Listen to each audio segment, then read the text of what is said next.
하나님의 말씀 요한복음 7장 1절에서 9절 말씀을 함께 교독하도록 하십니다. 요한복음 7장 1절에서 9절입니다. 요한복음 7장 1절에서 9절 말씀 저 여러분 교독하십니다. 제가 먼저 1절 읽도록 하겠습니다. 그 위에 예수께서 갈릴리에서 다니시고 유대에서 다니려 아니하심은 유대인들이 죽이려 함이로라. 그 형제들이 예수께 이르되 당신이 행하는 일을 제자들도 보게 여기를 떠나 유대로 가소서.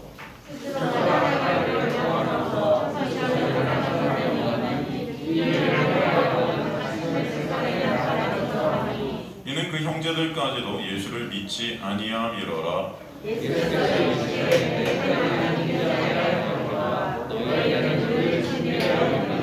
세상이 너희를 미워하지 아니하되 나를 미워하나니 이는 내가 세상의 일들을 악하다고 증언함이라.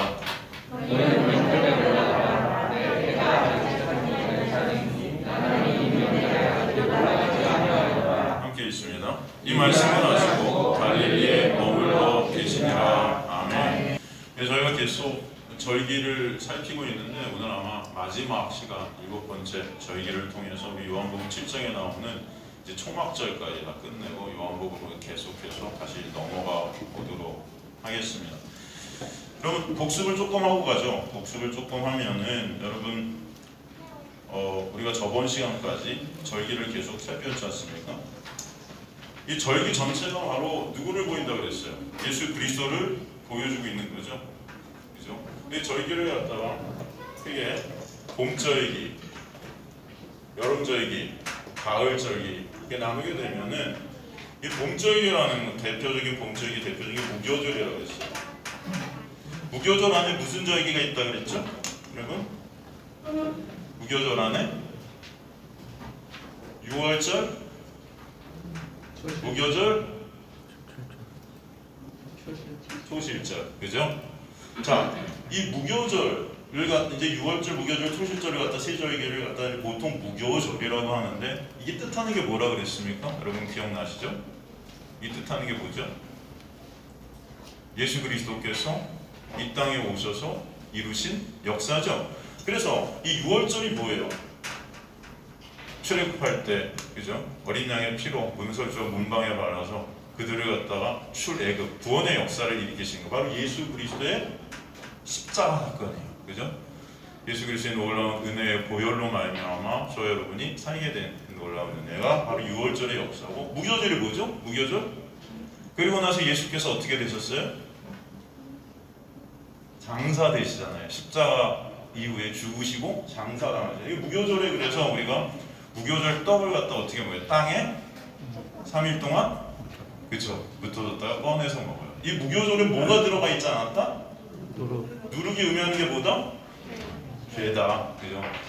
그래서 이제 예수 그리스도의 십자가의 죽으심으로 말미암아 예수께서 땅에서 장사되시고 그 놀라운 은혜로 저와 여러분이 죄가 없으신 그 예수 안에서 죄가 없는 자들이 되게 하시는 그 놀라운 은혜. 그죠? 그래서 이제는 무교절을 먹음으로 말미암아 우리의 정체성이 변한 걸 알게 하시는 거예요. 그죠? 예수 안에서 우리는 이제는 죄가 없는 자가 되게 하셨구나라는 그 놀라운 은혜를 알라고 이 무교절을 주셨다. 그 다음에 오는 게 초실절. 초실절의 첫 열매를 이제 어떻게 드려요? 제사로 드리는데 중요한 것이 뭐라 그랬죠? 초실절에서 제사를 어떻게 드린다? 그렇지, 요제. 요제가 뭐예요? 네? 요제가 어떻게 하는 거다? 그렇죠. 흔들어서 드리는 거죠. 이게 뭐예요? 뭘 의미한다고 그랬어요? 부활, 깨우는 거예요. 그러니까 이 안에 예수의 죽으심과 장사되신 그 다음에 부활하신 그 첫 열매 안에 이삭 한 단이라는 건 뭐예요? 그 안에 여러 가지 열매들이 있는데 그 첫 열매가 예수가 돼 그 안에서 저와 여러분이 이제 열매들이 되는 거죠. 그 놀라운 은혜를 봄절기, 무교절을 통해 보여주셨단 말이죠. 그 다음에 이제 오는 것이 여름절기인데 이들이 출애굽해서 어디 도착했습니까? 이스라엘 백성들이 출애굽해서 구약에서 보면 시내산에 도착해요. 시내산에서 도착해서 이들이 중요한 사건을 맞이하게 되는 게 뭐예요? 바로 모세가 올라가서 뭘 받아요? 그렇죠. 사실 이 날수가, 이 시내산에 도착한 이 날수가 뭐예요? 50일째라는 거예요. 그래서 여기 오는 절기 중에 오순절이 오게 됩니다. 그죠? 오순절은 7 곱하기 7은 50번째. 그래서 77절이라고도 하죠. 그 다음에 이제 첫 열매를 드리게 되는 그 수확의 열매를 해서 맥추절이라고도 해요. 여기서 중요한 건 뭡니까, 여러분? 이 오순절에서 중요한, 구약에서는 율법을 받았어요. 그런데 그 율법을 받을 때 이스라엘 백성들이 밑에서 뭐하고 있었어요? 네? 우상 제사. 금송아지 만들어 놓고, 이건 뭐예요? 이걸 우리를 갖다 그 애굽에서 끌어낸 신이다 그래서 이 금송아지가 하나님이라는 거예요. 금송아지가. 그러니까 이스라엘 백성들이 생각하는 그 하나님은 어떤 하나님이었다? 우상이었다는 거예요. 우상. 잘못된 하나님이었다는 것입니다. 그죠? 그러니까 여러분, 이게 우리의 모습일 수 있다는 거죠. 그러니까 우리가 하나님을 생각하는데 우리 다 하나님 믿습니다 한단 말이에요. 그런데 그 하나님이 잘못된 하나님이라는 거예요. 다 그들이 원하는 하나님, 나를 잘되게 해주고 이 땅 가운데 내가 원하는 것을 주고, 그죠? 내가 소원하는 것들 이루어주시는 그런, 내 소원 이루어주는 그런 하나님. 여러분, 지금 무당한테가 막 굿하면은 귀신이 우리 소원 들어주면 돈 내고 굿할 때 막 돈 하나씩 계속 찔러주잖아요. 교회 열심히 뭔가 하고 헌금하고 막 하는데 그 중심이 뭐예요? 다 내가 있는 거예요. 내가. 네? 이거 해주세요, 저거 해주세요. 그죠? 그 이스라엘 백성들이 애굽이라는 건 세상 아닙니까? 세상에서 살면서 그들이 믿었던 그런 하나님이라는 것은 잘못된 하나님이었어요. 그 율법, 10계명이 그들의 우상과 만났을 때 어떻게 돼요? 깨지죠. 심판이 일어나요. 그래서 그때 몇 명이 죽어요? 3,000명이 죽습니다. 3이라는 건 온전수, 완전수잖아요. 그러니까 하나님의 그 율법, 말씀이라는 것은 우리가 만났을 때 심판이 일어날 수밖에 없다. 율법은 우리를 죽이는 것이라는 것을 알게 해요. 우린 율법으로는 의롭다함을 얻을 육체가 있다, 없다? 없다. 그래서 율법을 통해서 우리는 다 죽을 수밖에 없는 존재들이라는 것을 깨닫게 해주시는 거예요. 근데 여러분, 사실 이스라엘 백성들은 이미 출애굽했잖아요. 그죠? 그럼 뭐예요? 구원이 이미 그들에게 있게 된 거죠. 그죠? 뭐로? 십자가의 보혈로, 어린 양의 피로. 그 안에 있는 사람들은 그들이 어떻든 그 피로 말미암아 구원받은, 그 은혜로 구원받은 거예요. 근데 그 은혜로 구원받은 다음에 율법을 줬단 말이에요. 10계명을. 그럼 이 10계명을 통해서 뭐 하라는 것입니까?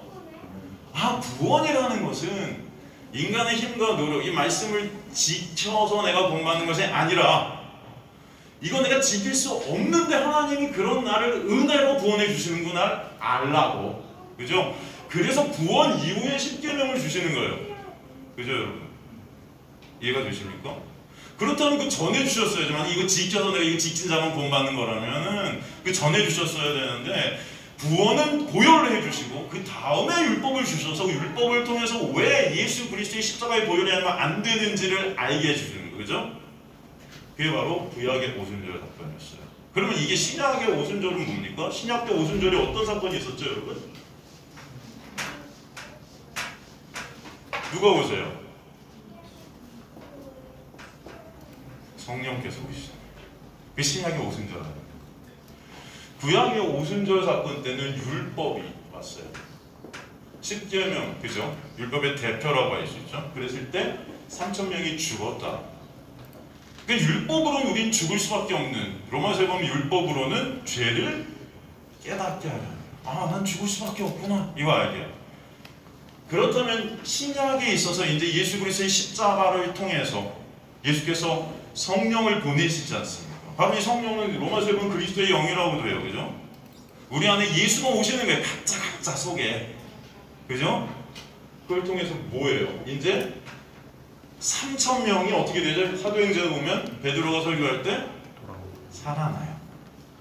이것을 통해 우리가 오순절의 역사를 통해 볼 수 있는 것은 율법으로 우린 죽을 수밖에 없지만 예수 그리스도의 영, 성령께서 우리 안에 오셔서 생명을 주시는구나를 보라는 것입니다. 바로 그것은 구원이라는 것은 바로 예수 그리스도의 십자가의 놀라운 은혜로 말미암아서 우리 안에 성령께서 오셔서 우리를 살려주셔야만 된다는 걸 보게 하시는 거예요. 이해가 되시죠? 그 오순절의 역사가. 그 다음에 오는 게 뭐죠, 여러분? 성령께서 이제 4달 동안 어떻게 해요? 농사를 지으세요. 그죠? 예수께서 사마리아 여인한테 가서 그 추수에 대해서 말씀하시잖아요. 그러니까 성령께서 이제 추수할 자들을 찾아다니시면서 그 놀라운 농사를 지신 4달의 농사 기간이 있습니다. 그죠? 그걸 통해서 이제 그 농사를 갖다 다 지으시고 이제 가을절기로 접어들게 돼요. 가을절기로 접어드는 첫 번째가 뭐라고 그랬습니까? 나팔절이에요. 그죠? 나팔절. 오늘 이제 우리가 나팔절부터 새롭게 공부를 하게 됩니다. 여러분 대략 이렇게 복습을 했는데 이해가 되시죠? 혹시 안 되시는 분은 이따 저 찾아오세요. 개인적으로 제가 다 설명해 드릴 수 있습니다. 그러니까 혹시나 되신 분들 오늘 그래서 우리가 이제 4달 농사 다음에 오는 가을절기 이 추수케 된 곡식을 창고에 들이게 된 앞으로 이루어지게 될 미래의 사역을 의미해요. 바로 이 나팔절이라는 것이 의미하는 것이 뭐라고 그랬습니까? 예수님의 뭐다? 재림. 그죠? 여러분 우리 찬송가도 나팔 불 때 예수님 오신다 그러는데 그죠? 우리 말씀도 그러니까 앞으로 우리가 살피게 될 오늘 살피게 될 나팔절, 속죄일, 총합절은 사실 미래적 사건이에요. 그러니까 하나님의 약속과 계획대로 이 나팔절이 의미하는 것은 천사장의 나팔 소리로 예수께서 이제 이 땅에 다시 오시는 그 놀라운 은혜를 다시 한번 우리에게 보여주시죠. 나팔절 안에 그 놀라운 계획이 어떻게 감춰져 있는지 우리가 한번 살피도록 하겠습니다. 레위기 23장 24절에서 25절 보면 이스라엘 자손에게 말하이르라 일곱째 달 곧 그 달 첫날은 너희에게 쉬는 날이 될지니 이는 나팔을 불어 기념할 날이요 성회라 어떤 노동도 하지 말고 여호와께 화제를 드릴지니라. 예? 이 7절절 이후 이스라엘 백성들은 나팔절까지 열심히 농사를 짓습니다. 그리고 나팔절 7월 1일이거든요. 이 나팔절이 되어서 그동안 농사 짓느라 쉬지 못한 그 쉼을 이제 이 나팔절을 통해 누리게 하시는 거예요. 진정한 안식이 뭔지를 누리게 하시는 거예요. 그렇죠? 나팔절이 되면 제사장이 무엇을 했습니까? 언덕에 올라서 하루 종일 나팔을 불었어요. 왜요? 백성들을 성전으로 모이게 하는 거예요. 이 성도들이 나팔 소리를 듣고 농사지었던 것 중 가장 좋은 것들을 구별해서 제사장에 가지고 와서 드리게 됩니다. 그리고 이 나팔 소리는 바로 이스라엘 백성에게는 아주 특별한 의미가 있게 되죠.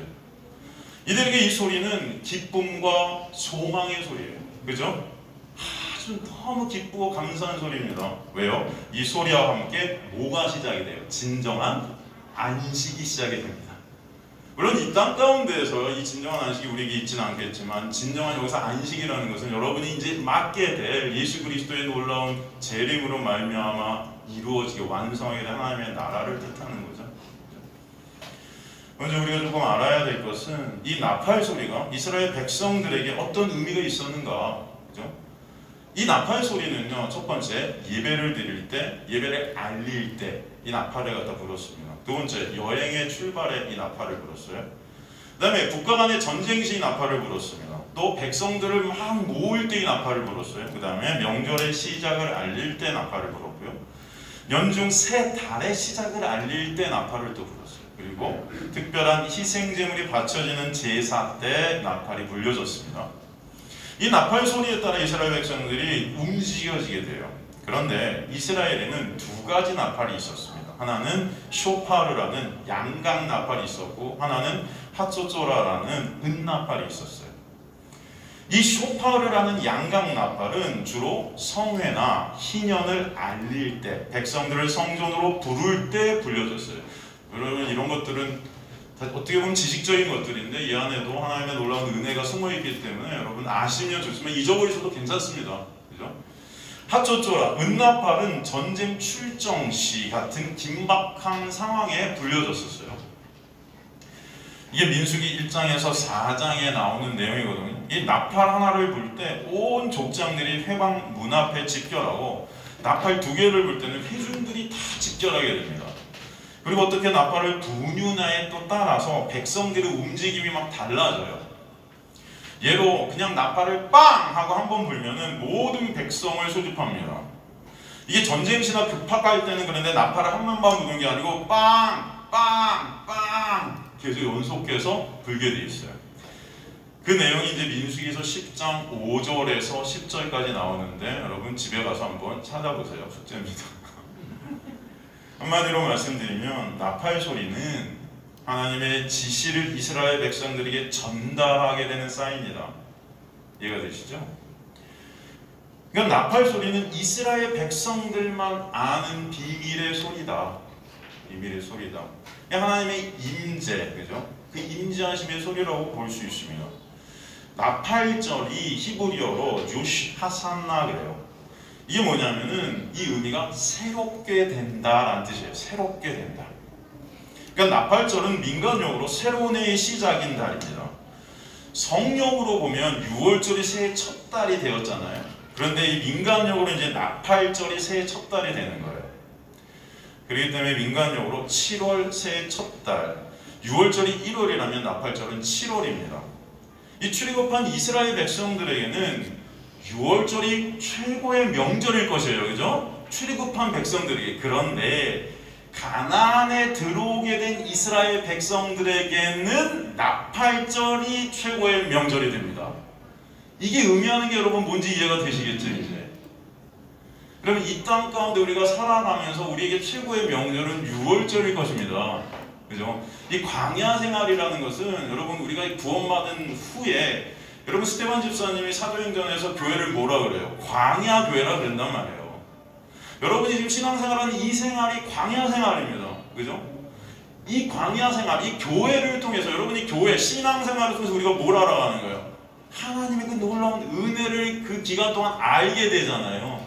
그리고 가나안으로 들어간단 말이에요. 그것도 우리가 우리 힘과 노력으로 들어가는 게 아니고, 그쵸? 은혜가 그들을 끌고 들어간 거예요. 그 1세대를 죽이고 2세대, 1세대가 죽었다는 것은 우리 육이 죽었다는 거예요. 육의 부인을 갖다 뜻하지 않습니까? 그게 끌고 들어가는. 그리고 이제 가나안에서는 진짜로 뭐가 최고의 절기다? 이 나팔절이 최고의 절기가 되는 것입니다. 진정한 안식이 그곳에서 있기 때문이죠. 그죠? 그래서 나팔절을 이스라엘 백성들은 새로운 해의 시작으로 지냈습니다. 그 이유가 바로 나팔절 안에 희년의 성격이 들어있기 때문에. 여러분 희년 다 아시죠? 희년. 이스라엘은 7일마다 안식일로 정하고 7년마다 안식년으로 정했고 7 안식년을 지나 50년째가 되면 뭐예요? 그게 희년이에요. 그죠? 그 희년의 주인공은 우리인데 누구예요? 희년을 우리에게 주신 이유가 뭡니까? 바로 예수 그리스도를 보라고 주신 게 희년이에요, 사실. 그래서 제가 말씀드린 구약의 모든 것들은 다 누굴 가리키고 있다? 예수를 가리키고 있다. 그 희년, 절기, 지금 제사, 제가 제사는 여러분과 아직 못했는데 제사, 모든 것들이 다 누굴 가리킨다? 예수. 그렇죠? 그래서 희년의 실체는 예수 그리스도. 이건 제가 다음에 시간이 되면 다시 한번 또 설명해 드리겠습니다. 왜냐하면 예수 그리스도만이 십자가의 이루심으로 말미암은 안식의 근원이 되시기 때문이에요.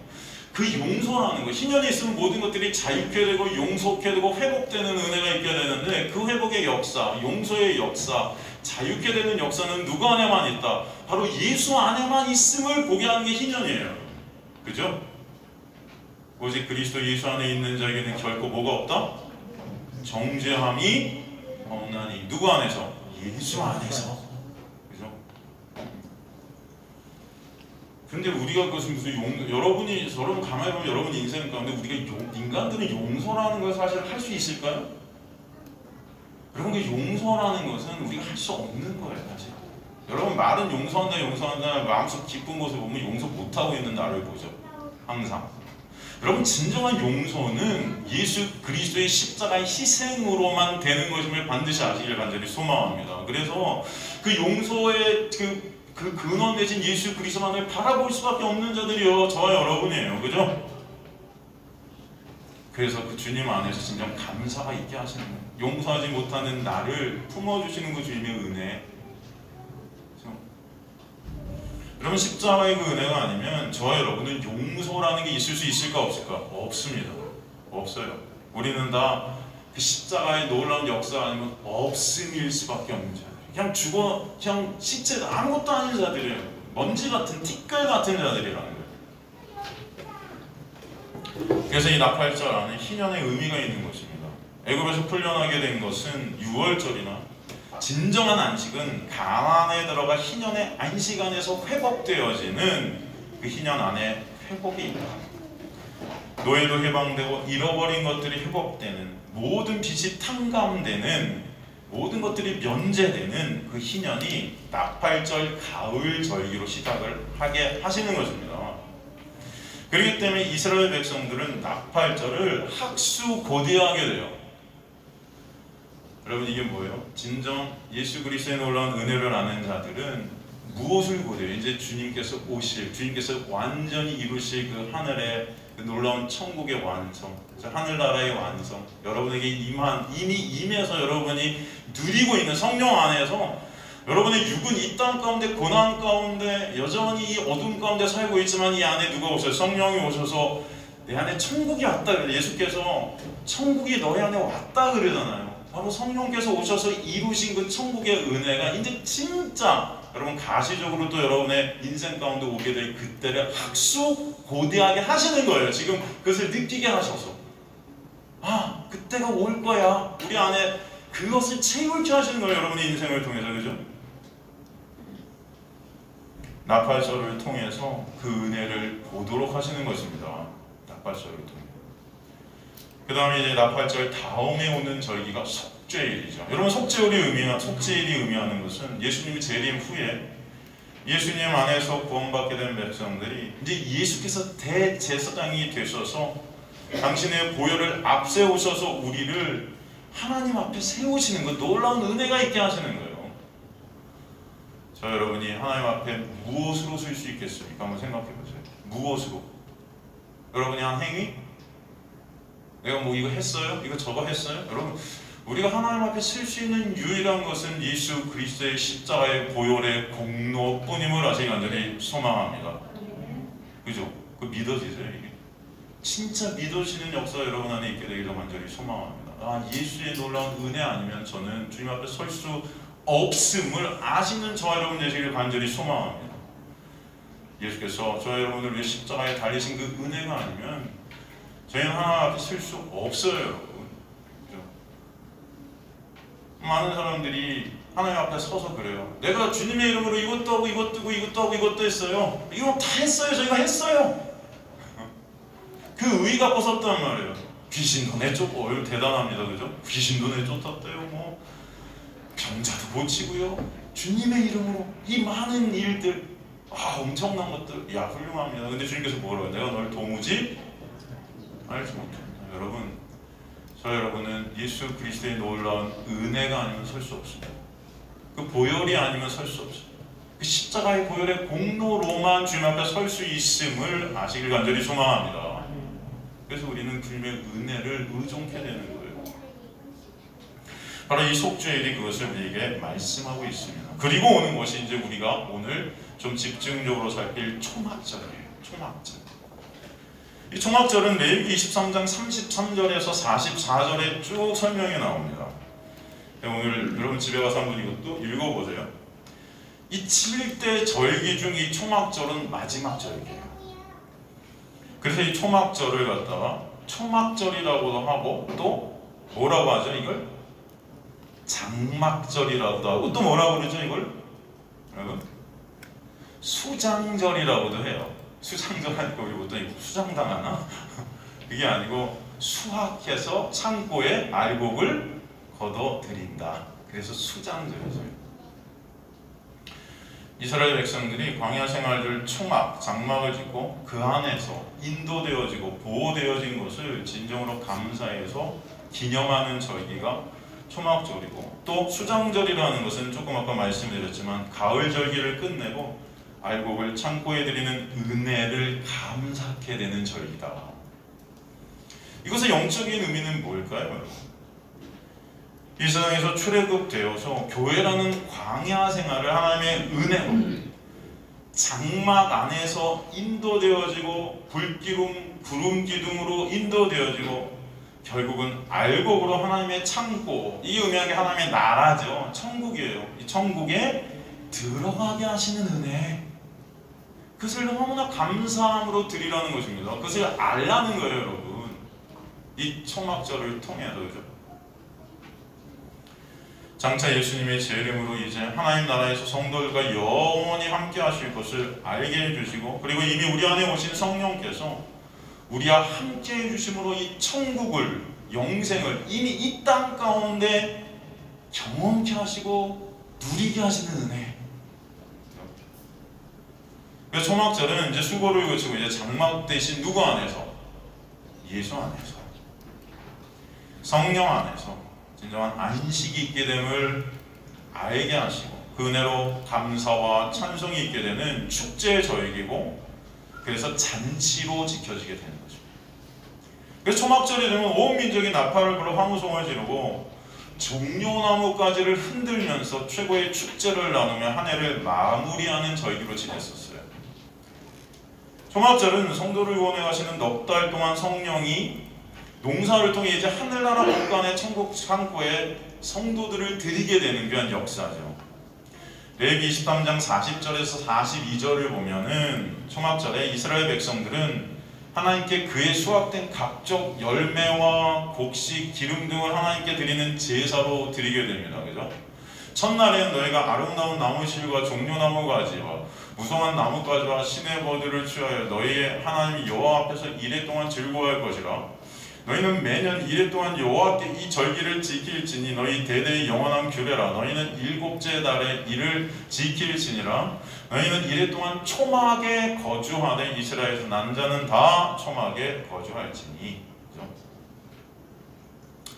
여러분, 초막절이 이스라엘 백성들 하나님께 그의 수확된 각종 열매, 곡식, 기름 등을 하나님께 드리는데 7일 절기 내내 하나님께 제물을 드리는데 그 절기 중에 가장 많은 제물을 드리게 됩니다. 이것이 의미하는 것이 뭐죠? 왜 그랬을까요?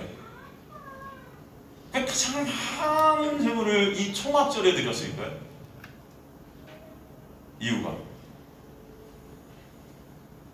바로 저와 여러분의 그 구원하심, 저와 여러분이 받은 그 구원 전체가 여러분이 한 것이 아니고 다 누가 하신 것이다?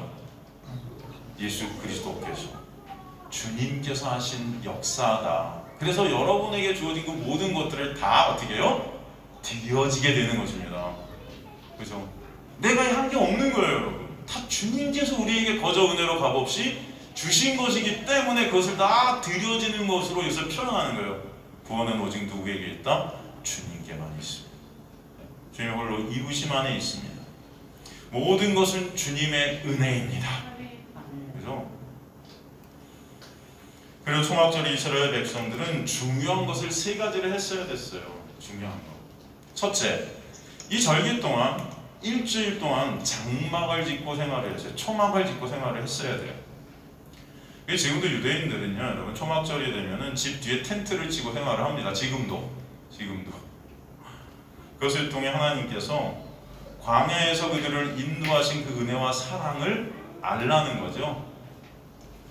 그 장막 안에서 생활하면서 그 장막 자체가 그들을 보호하고 지키는 하나님의 은혜임을 상징적으로 보여주시는 거예요. 나아가 이스라엘의 대표적인 장막, 뭐죠? 성막이죠. 그 성막은 이스라엘을 인도하시는 하나님의 놀라운 역사를 또 우리에게 보여주시는 하나님의 임재를 뜻하지 않겠습니까? 그리고 이 장막을 종려나무가지로 짓게 하십니다. 종려나무가지. 여러분, 이 종려나무가지는 예수께서 예루살렘에 입성하실 때 백성들이 흔들던 나무죠. 그죠? 그러기에 종려나무를 뭐라 그래요? 왕의 나무다라고 또 표현하죠. 또 메시아의 나무다라고도 칭합니다. 뭘 상징하죠? 이 종려나무가? 천국을 상징하기도 해요. 그래서 천국의 나무라고도 하죠. 예수께서 예루살렘에 입성하실 때 종려나무가지로 환영한 것은 바로 평화의 왕이 하나님의 집에 들어가시는 모습을 상징하고 있습니다. 백성들이 종려가지로 예수님을 환영한 것은 예수께서 바로 그 천국의 왕 자체이심을, 천국 자체이심을 우리에게 보여주시는 거예요. 그러기에 종려나무로 장막을 지은 것이 의미하는 것이 바로 평강의 왕 대신 예수 안에서 진정 안식게 되는 예수라는 천국의 안식을 우리에게 보여주시는 것입니다. 그래서 요한복음에 우리가 살핀 9절 말씀 중에 말씀이 육신이 되어 우리 가운데 어떻게 하셨다? 거하셨다. 여러분 이게 헬라어로 뭐라고 그랬어요? 스케노스. 이게 뭐예요? 장막이 되셨다. 뭐다? 장막이 되셨다. 예수께서 우리 가운데 육신을 입고 오셔서 장막이 되어주셨다.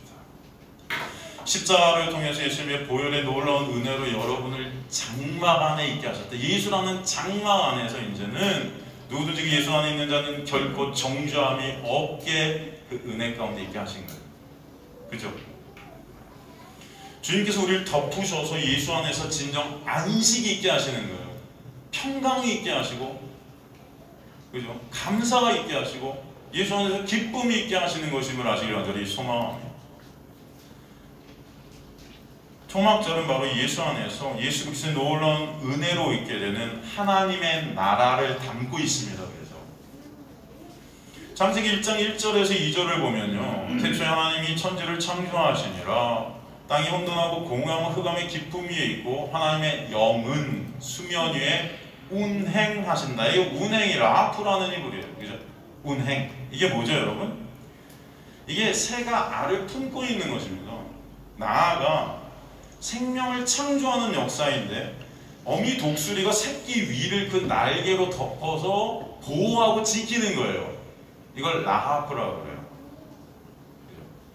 이게 이제 신약으로 보면 뭐죠, 여러분? 이 단어가 의미하는 것이 말씀이 육신이 되어 우리 가운데 거하선, 장막을 치신 그 놀라운 은혜를 설명하는 거고, 신랑이 신부를 뭐예요? 옷으로 덮다. 이게 결혼이죠, 여러분. 신랑이 누구예요? 사실 신랑이 의미하는 게 누구죠? 예수 그리스도가 신랑이시죠. 신부 누구예요? 저와 여러분이에요. 우리를 덮어주시는 것입니다. 신랑 대신 예수 그리스도의 은혜가. 그걸 결혼이라고 하지 않습니까, 여러분?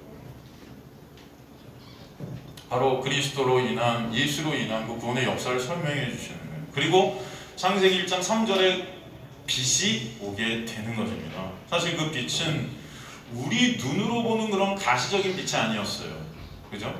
이 호라라는 이 빛은 태양, 별, 달 이런 발광체에서 나오는 빛이 아니고, 이 오르라는 이 빛은 하나님의 은혜, 능력, 생명을 뜻하는 빛입니다.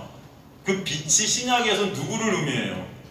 예수께서 요한복음 8장에 내가 곧 생명의 빛이라. 빛으로 오신 예수 그리스도께서 진정 빛이 되셔서 이 땅에 장막으로 오셔서 그 장막 안에서 죄로 눈이 가려져 있는, 죽어 있는 우리의 눈을 빛으로 띄워주시고 진정한 은혜가 뭔지 알려주시는 놀라운 역사가 예수라는 장막 안에 있게 하시는 거예요, 여러분. 그 은혜가 여러분을 끌고 계심을 반드시 아시길 간절히 소망합니다. 그래서 창세기 1장의 창조의 역사를 통해 우리는 예수 그리스도를 통한 그 구원의 역사가 무엇인지를 보게 하시죠. 그래서 여러분, 제가 우리 요한복음 1장 2장을 살필 때 여러분, 요한복음 1장 2장이 7일간으로 되어 있다 그랬죠? 첫째 날, 둘째 날 계속 등장하지 않습니까? 이게 창세기 1장의 그 7일간의 하나님의 역사가 똑같은 순서로 똑같은 의미로 쓰여지고 있어요. 성령께서 그렇게 쓰셔서 이 창조의 역사, 창세기에 나오는 그 창조의 역사를 통해서 예수 그리스도를 통한 진정한 창조가 무엇인지 우리에게 보게 하시는 거죠. 여러분 공부 다 했었어요. 혹시 잊어버리신 분은 밴드 들어가셔서 제가 설교 요약해놓은 거 다시 한번 보시고 복습하시기 바랍니다. 아시겠죠? 그래서 이 초막절을 통해 예수 그리스도를 통한 구원의 은혜를 보이시는 거예요. 그리고 두 번째, 이 기간 동안에 이스라엘 백성들이 했어야 됐던 게 뭐죠? 실로암 못에 가서 물을 떠서 계속해서 성전 제단에 물을 붓는 거예요. 물을 계속 떠다가 줄을 쫙 서갖고 계속 물을 성전 제단에 부어서 물이 흘러 넘쳐야 됩니다. 네? 이것은 뭘 의미합니까? 광야에서 반석을 치셔 생수로 우리를 먹이신 이스라엘 백성들을 먹인 하나님의 놀라운 은혜를 기억하게 하는 것이죠. 이스라엘 백성이 광야 무리바에서 하나님의 은혜로 반석에서 생수를 먹음으로 살 수 있었던 것은 죽을 수밖에 없는 죄인들에게 부어질 생수 대신 예수 그리스도를 상징하는 것이었어요. 그죠? 사실 그 생수는 무엇을 뜻하는 거였죠? 성령을 뜻하는 것입니다. 그죠? 그 성령 안에 성령께서 우리 안에 오시게 되는 것이 예수 그리스도의 그 십자가의 은혜로 인함임을 보게 하시는 거죠. 사도 바울은 고린도전서 10장 1절에서 4절을 갖다가 성령의 감동으로 이렇게 쓰고 있습니다. 형제들아, 나는 너희가 알지 못하기를 원하지 아니하노니 우리 조상들이 다 구름 아래에 있고 바다 가운데로 지나며 모세에게 속하여 다 구름과 바다에서 세례를 받고 다시 같은 신령한 음식을 먹으며 다 같은 신령한 음료를 마셨으니 이는 그들을 따르는 신령한 반석으로부터 마셨으니 그 반석이 뭐다? 곧 그리스도시라. 그럼 구약의 출애굽의 역사, 광야 생활의 그 모든 역사들이 모든 것들이 다 뭘 뜻해요? 누굴 보라고? 예수 그리스도 보라고 주신 거예요. 그래서 예수께서 요한복음 4장에 사마리아 여인에게 찾아가고 생수를 내가 너에게 줄게 그렇게 말씀합니다. 내가 이제 생수를 줄 거야. 이제 목마르지 아니하게 할 거야. 그게 뭐예요? 우리 안에 성령께서 오셔서 죄로 인해 목마르게 된 우리를 채우시는 놀라운 은혜가 있게 하십니다. 이 물을 성전재단에 계속 붓고 있는 그들 앞에 주님께서 가시죠. 이 요한복음 7장 37절에 보면은 그들에게 가셔서 뭐라 그래요? 명절 끝남고 큰 날에 예수께서 서서 외쳐 이르시되 누구든지 목마르거든 내게로 와서 마셔라. 그러니까 이스라엘 백성들은 그 절기를 지켜서 열심히 물을 부면은 목마르면 해봐야 될 것 같이 생각한 거예요. 지금 뭐예요? 여러분이 예배 열심히 드리고 기도 열심히 하고 뭔가 열심히 하면은 그 섬기는 분이 누군지도 모르는데 그냥 내가 하는 어떤 열심으로 이런 것들이 해가야 될 것 같은 거죠. 죄로 인해 뻥 뚫린 거 마음이 채워질 것 같은 거죠. 주님께서는 그들의 그 행위로 의를 쌓아나니까 서려는 그 의, 그것을 깨시는 거예요. 아니, 니네가 아무리 그렇게 거기다 물을 봐도 거기에 해가리 기쁨은 있다 없다? 없다. 그래서 거기 가셔서 직접 내게로 와서 생수를 마셔라. 목마른 자들은 다 내게 오라. 내가 바로 그 생수의 근원이야 설명해 주시는 것이죠. 그러니까 이 초막절이라는 절기를 통해서 예수를 보라고 준 건데 이들은 그걸 지켜서 하나님 앞에 그 의로 서를 수려했던 거예요, 여러분. 그게 우리의 모습임을 아셔야 돼요. 여러분이 어떤 것들을 지킬 때 그 지키는 것들, 여러분 예배를 드리는 이 모든 행위, 이 모든 것들은 다 예수 그리스도의 은혜를 보라고 주님께서 마련해 주신 놀라운 시간임을 아시길 간절히 소망합니다.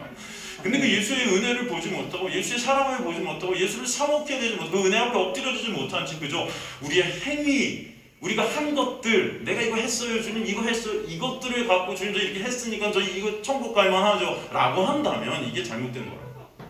이게 바로 내가 우상이 된 거예요. 내가 하나님이 된 거예요.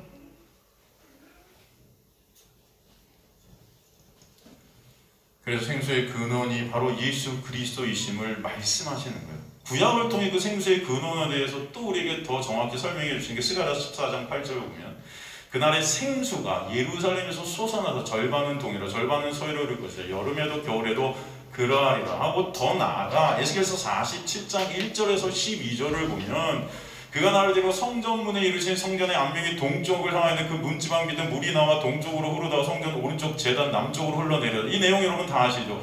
성전에서 물이 막 넘쳐 흘러서 모든 것들을 다 어떻게 해요? 소생케 합니다. 그죠? 그래서 지금 이들이 그 실로암에 가고 물을 길러다가 그걸 다 붓는 거예요. 계속 뭔가 우리가 이걸 했으니까 하나님이 여기 임재하셔가지고 뭔가 회복시켜 주실 것 같은 거죠. 근데 여러분 그 성전됨이라는 것은 여러분 이스라엘 백성들에게 성전이라는 것을 우상화시켰어요. 그 성전을 섬겨서 예배라는 것, 하나님을 섬긴다는 것, 말씀 지킴, 이 모든 것들이 의로 쌓아서 하나님께 가려고 했단 말이에요. 그래서 예수께서 가셔서 이 성전을 어떻게 해야 돼? 허물라 내가 3일 만에 다시 세우려. 참 성전은 누가 되신다는 거예요? 예수만 참 성전이다. 여러분 안에 예수가 계실 때 여러분이 그 예수 안에서 참 성전들이 되심을 아직 간절히 소망합니다. 인간들이 아주 간사해서 교회를 지을 때만 성전 건축이라고 그러고 교회 팔 때는 예배당 판다 그래요. 그죠? 이게 뭐예요? 성전 지을 때는 꼭 내가 한 어떤 것들, 그 성전을 내가 하나님 앞에 드리겠습니다. 여러분, 성전은 우리 힘과 노력으로 되는 게 아니에요. 성전을 갖다 회복시키는 역사는 인간의 노력과 힘으로 되지 않는다. 뭐로 된다? 능으로도 안 되고 힘으로도 안 되고 영으로. 여러분 안에 성령께서 오셔야만 되는 놀라운 역사임을 아직 간절히 소망합니다. 여러분의 성령이 오셨을 때 여러분이 성전되는 놀라운 은혜가 있게 하시는 거예요. 그죠? 그래서 이 성전이 진짜 성전이 누구라는 겁니까? 예수.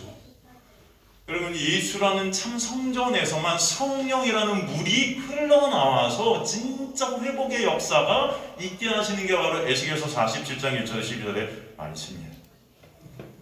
그렇죠?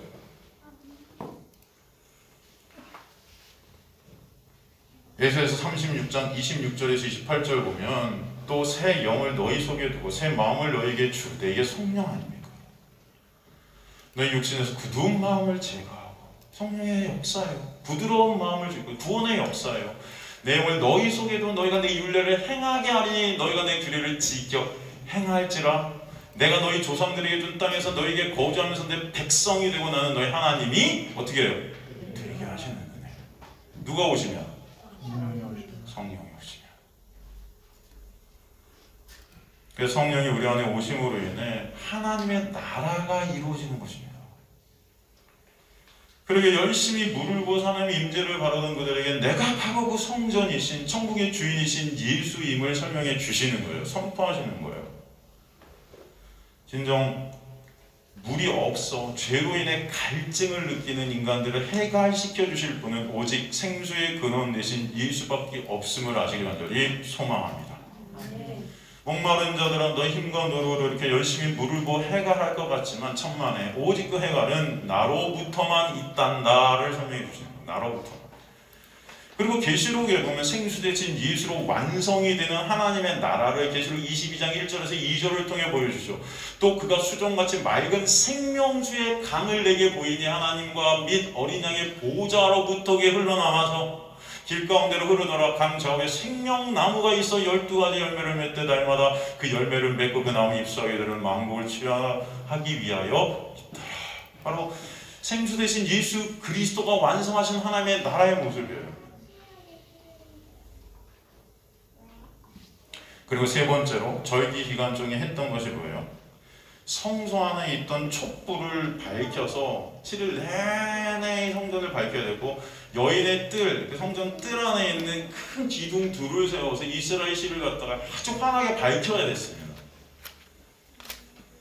이게 뭐예요? 바로 광야 생활 동안 구름 기둥, 불 기둥으로 이스라엘을 인도해 주신 하나님의 놀라운 인도하심을 보라는 거죠. 사실 여러분 구름 기둥과 불 기둥은 한 기둥이죠. 기둥이 하나인 건 근데 낮에는 그게 구름 기둥으로 말하면 불 기둥으로 역사해 가는 거예요. 그 기둥이 신약에서 뭐예요? 그 기둥이 신약에 와서는 뭡니까? 이게 십자가죠. 십자가가 헬라어로 뭐예요? 스타로스. 이 스타로스라는 것은 원래 십자가가 아니고 여러분 기초를 쌓는 똑바른 아주 직선의 기둥을 말하는 거예요. 바로 예수 그리스도의 십자가의 놀라운 은혜가 저와 여러분을 지금도 그 은혜로 인도하고 계심을 알라는 것입니다. 그 은혜가 아니면 저와 여러분은 이 매 순간 있음이 될 수 없는 자들이라는 것을 아시길 간절히 소망합니다. 그 불이 의미하는 것은 지금 성전을 밝히는 그 빛이 의미하는 것은 바로 누구예요? 예수예요. 그래서 이사야서 9장 1절에서 2절을 보면은 전에 고통받던 자들에게는 흑암이 없으리로다. 옛적에는 여호와께서 스불론 땅과 납달리 땅이 멸시를 당하게 하셨으니 후에는 해변길과 요단 저쪽 이방의 갈릴리를 영화롭게 하셨느니라. 그가 행하던 백성이 큰 빛을 보고 그 빛이 누구예요? 예수예요. 사망의 그들 입장에 거부하던 자에게 빛이 빛이로다. 그 빛이 누구예요? 예수예요. 그죠? 우리 예비교회, 예수님의 빛이 비쳐서 여러분들이 교회되게 하신 줄 믿으시는 간절히 소망합니다. 여러분의 힘과 노력이 아니라 하나님의 빛이 여러분에게 떨어진 겁니다. 떨어진 거예요. 그래서 주님께서는 이사야서 42장 6절 7절을 통해서도 나 여호와가 의로 너를 불렀으니 내가 내 손을 잡아 너를 보호하며 너를 세워 백성의 언약과 이방의 빛이 되게 하리니 내가 눈먼 자들의 눈을 밝히며 갇힌 자를 감옥에서 이끌어내며 흑암에 앉은 자를 깜방에서 나오게 하리라. 여기서 내가 누구예요? 예수예요. 그죠? 바로 그래서 주님께서 요한복음 8장 12절에 내가 바로 그 빛이야. 그들은 그 빛을 갖다 스스로의 힘과 노력으로 막 밝히고 있었어요. 우리가 성전을 밝힐 거야. 우리가 빛이 돼야지. 아니요. 근데 주님께서는 그런 그들의 행위 안에서 가까이 가셔서 아니 니네 그런 행위로 의를 쌓아 주님께 나오는 게 아니고 내가 빛이야. 나를 믿는 믿음으로만 나와야 하는 게 맞아. 그 믿음이 아니면 안 된다는 거예요. 그 빛이 계시록에 다시 새하늘과 새 땅에 어떻게 말씀되어지죠? 계시록 21장 22절 23절에 보면 성 안에서 내가 성전을 보지 못하였으니 이는 주 하나님과 전능하신 이와 및 어린 양이 그 성전이심이라. 그 성은 해나 달의 비침이 쓸데없으니 이제는 그 빛이 소용이 없어요. 이는 하나님의 영광이 비치고 어린 양이 그 등불이. 여기서 어린 양이 누구죠? 예수 그리스도. 그죠? 그 다음에 22장 5절도 보면은 다시 밤이 없겠고 등불과 햇빛이 쓸데없인 이는 주 하나님이 그들에게 빛이심이라. 그들이 세세토록 예수와 함께 왕노릇하게 되는 놀라운 은혜가 있게 하실 것이다. 그 빛 안에서 여러분 거저 은혜로 값없이 여러분을 빛되게 하신 것입니다. 그래서 참 빛 대신 예수로 인해 천국엔 더 이상 밤이 있어요, 없어요? 없어요. 예수 그리스도로 인해 완성이 되는 하나님의 나라를 그래서 보여주시는 것이 바로 이 총합절 절기의 내용이에요. 그죠? 이 절기를 통해 죄로 죽어있는 목말랐는 죄인, 죄로 죽어 눈이 멀어 어둠 안에서 그 빛을 보지 못한 우리에게 빛이 되어주시고 생수가 되어주셔서 해가 있게 하시고 빛으로 눈을 뜨게 하셔서 빛 안에 살게 해주신 예수 그리스도의 그 은혜가 무엇인지를 알라는 거예요. 여러분 그 은혜를 진정 아시는 주님의 백성들 되시기를 간절히 축원합니다. 다 은혜를 안다 하면서도 인간들이 은혜를 몰라요. 가만히 은혜 하면서도 은혜가 뭔지도 몰라요. 그죠? 하나님의 은혜, 하나님의 은혜는 가장 값없이 우리에게 주신 놀라운 역사예요. 여러분이 뭔가 해서 받아낸 게 아니에요. 우린 뭐뭐 하면 은혜 받는다 그래요. 그런데 내가 기도 열심히 했더니 은혜 내려주셨다. 내가 열심히 예배 드렸더니 해주셨다. 그건 은혜가 아니고 대가예요. 거기다 은혜를 쓰시면 안 돼요.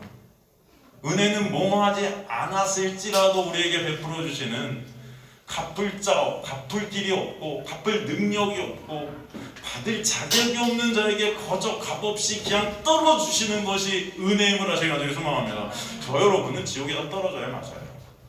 뭘 해도 여러분은 천국에 갈 수 없는 자들 맞아요. 이게 인정이 되세요? 만물보다 심히 부패하고 더러운 게 인간의 뭐다? 마음이에요. 만물보다 심히 부패하고 더러워. 예레미야서 말씀 아니에요. 그런 우리들 이사야서에 보면요, 소도, 암소도 그런 동물들도 지 주인을 안 돼요. 부모를 안 돼요. 근데 인간들은 주인을 모르고 부모를 모른대요. 이제는 그래갖고 성전에 모여갖고 제사 드리고 예배 드리고 무슨 헌금하고 이런 거 다 역겹대요. 하나님께서요.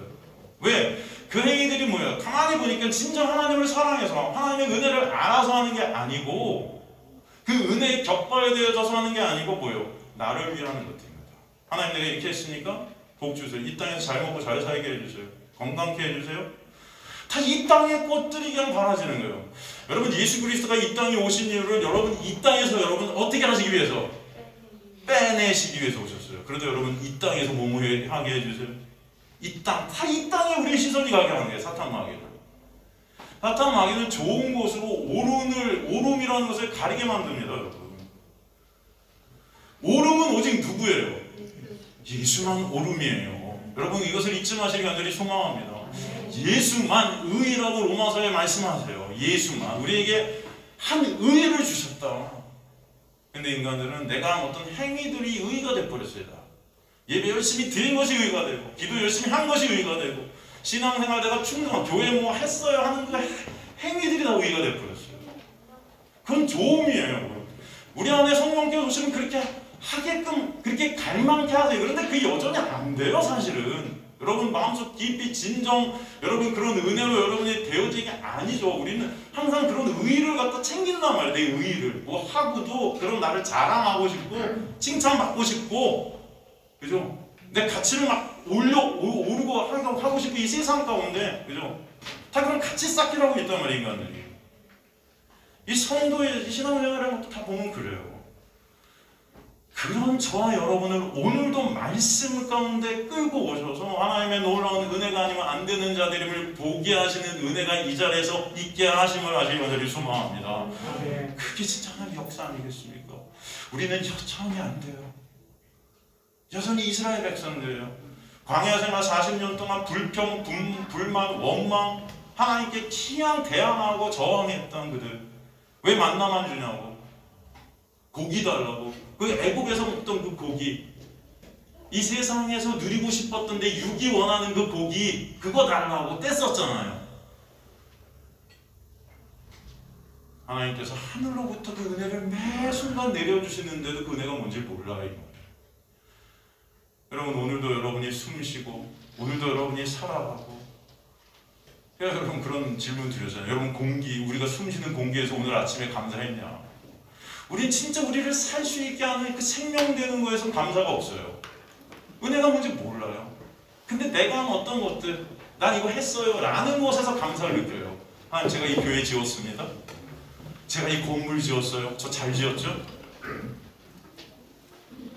여러분 진정 저 여러분이 오늘도 말씀을 통해서 내가 원하는 그 육이 원하는 것들이 삭제되어지고 온전히 예수 그리스도만 남게 되는 은혜가 여러분에게 있게 되길 간절히 소망합니다. 그리고 여러분의 삶 가운데 그 예수의 은혜만 남아서 그 은혜 앞에 엎드려지게 하시고 온전히 그 은혜만을 의존케 되고 은혜만을 붙잡게 되는 역사가 성령의 놀라운 은혜 가운데 있게 되길 간절히 소망합니다. 주님께서 여러분을 오늘도 부르셔서 말씀 가운데 예수의 놀라운 은혜와 사랑을 이 절기를 통해서 보게 하시는 은혜인 줄 믿습니다. 우리가 이 모든 절기를 다 마쳤어요. 이 모든 절기를 통해서 저와 여러분은 매 순간 예수 그리스도를 보시기 간절히 소망합니다. 근데 우리는 여전히 이거 지켜서 그 위로 하나님 앞에 가려고 하죠. 그죠? 지키려면 다 지키세요. 6월절도 지키시고 여러분 무교절도 지켜 다 지켜서 맥주절만 지키지 말고 우린 맨날 맥주 감사절만 지켜. 다 지키세요. 지키려면. 근데 그런 거 아니에요 여러분. 이 모든 절기 안식일 이건 다 누구 안에 완성됐다? 예수 안에서 다 끝났어요. 이것을 통해서 우린 매 순간 누굴 보는 거예요? 예수를 보는 거예요.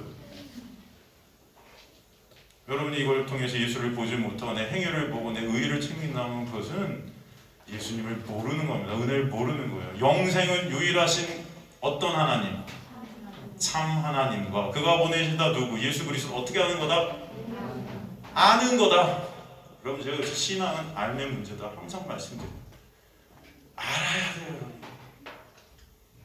그 놀라운 은혜로 친정 예수를 알아가시는 그 은혜를 알아가신 저 여러분 되실 주님으로 간절히 축원합니다.